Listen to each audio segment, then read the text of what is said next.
What's going on, everyone? So we're gonna do some predictions for UFC 277, which is tonight, Saturday the 30th.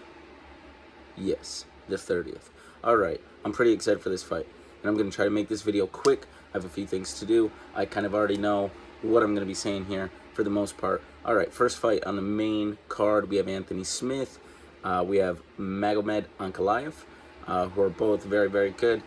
Ankalaev, he's looked in the last few fights. He won a few by knockout when he first got in the UFC, and then he won a good amount by decision as well, which I don't think a lot of people talk about enough. Anthony Smith is obviously a legend. He's really good. He's fought for the title a few times and didn't go as planned, but hey, he still fought for the title. That means he's obviously up there in the rankings.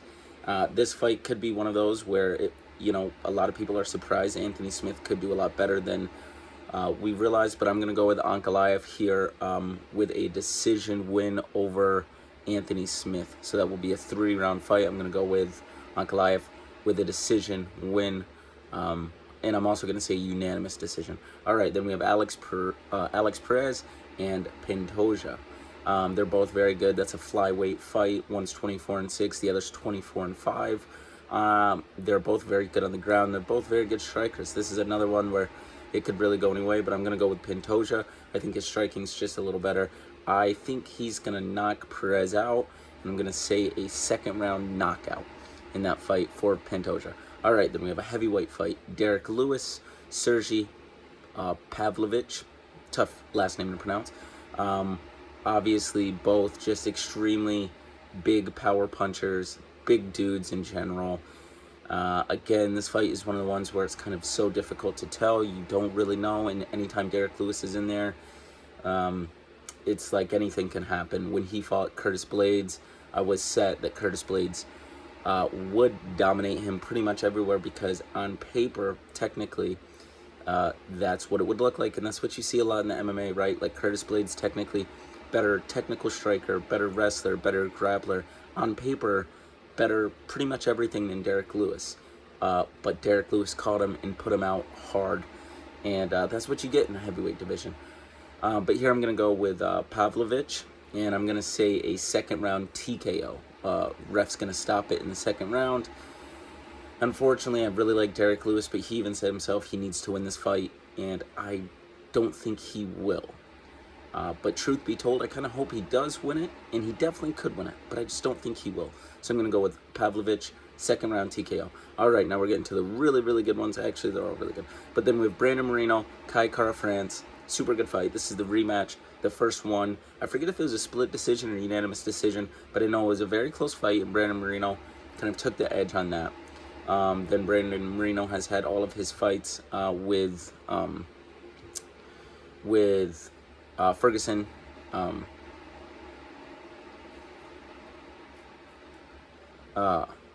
lately, and then Kai Kara-France, he's coming off a few good wins. So, they're both kind of on a roll, and Moreno, he looks so good at times. That last fight, I think he beat Figgy there, but that's not what the judges thought. Anyways, Kai Kara-France and Moreno have both such good striking. Kai Kara-France trains at, I forget exactly what it's called. Is it World City Kickboxing? But he trains with Volkanovski, Dan Hooker, Israel Adesanya, all those guys. But, the thing that I think separates this fight and really makes Moreno stand out, his cardio is just a little better. He has more power when he really gets into those later rounds. And, but I think the big thing that no one's talking about is Moreno submitted Figueiredo, which is like the last thing so many people saw coming. But everyone knows how good Moreno is on the ground. And it's like what is pretty common in the UFC, you become a better striker, you don't use your grappling as much, and people slowly start to forget how good you are.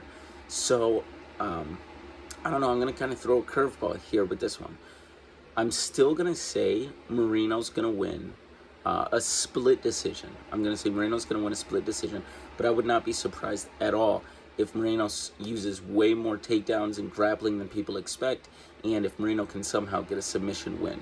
So either way, I'm going to say Moreno wins, but I think it's more likely that he wins with a decision victory. All right, then the main event, Juliana Pena, Pena, Amanda Nunes. First fight was crazy. Amanda Nunes, you know, she was like red hot for a while. She still is red hot. Pena's definitely red hot right now. Newly women's bantamweight champion, recently beating Amanda Nunes. A lot of people were very upset. Obviously, a lot of people lost a lot of money on bets there. And this is a pretty divided one with the fans right now. You know, the first fight, it looked really good, and Nunes started to kind of slow down. She started to get winded, and she started to take a lot of damage, to be honest with you. Pena was really getting her, and it just looked like Pena had more energy. She had a stronger chin, and generally, it just looked like she was a little hungrier. But Nunes is very, very good. See, the thing with Nunes, though, is that a lot of her knockouts were very similar when you really go back and look. A lot of, like, 1-2 combinations.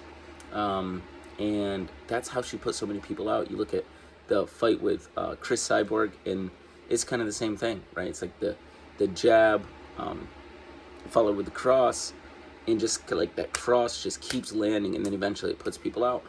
Well, I think Pena has kind of discovered that, and I think there's a lot of pressure for Nunes here. So I'm going to go, again, I'm going to give kind of two options, I suppose, but both options are going to be Pena winning. I think it's most likely that I'm going to say Pena wins TKO round 3. But I would not be surprised if Pena also wins by a split decision. So those are my picks for UFC 277. Now, as always, I would not be surprised if I don't get any of these right. I wouldn't be surprised if the opposite of everything that I said happened. This is just what I think is the most likely scenario. And lately, things have been going pretty smooth as far as my predictions and how they kind of play out. But mostly, I'm excited to watch the fights and see how everything goes. Awesome. All right. Take care. See you.